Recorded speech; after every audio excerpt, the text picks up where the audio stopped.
খুশি হয়ে যাও, সন্তুষ্ট হয়ে যাও রবের প্রতি তারা যারা তোমরা রমাজান মাস পাচ্ছ। আল্লাহ আমাদের সবাইকে রমাদান পর্যন্ত পৌঁছে দিন। ইয়া আল্লাহ, রমাদান পর্যন্ত না নিয়ে আপনি মৃত্যু দিয়েন না। জানবে তুমি রমাদান কি? জানবে?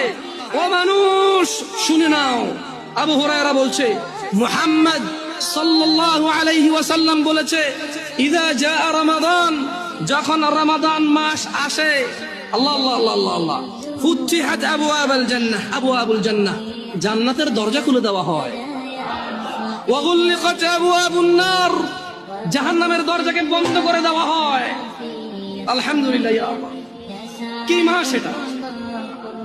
ইয়া আল্লাহ, কি মাস! সুবহানাল্লাহ। জান্নাতের দরজা খুলে দেওয়া হয়, জাহান্নামের দরজা বন্ধ করে দেওয়া হয়। ওয়া সুফিদাতিশ শায়াতিন, এবং দুষ্ট জিনদেরকে বন্দী করে ফেলা হয়।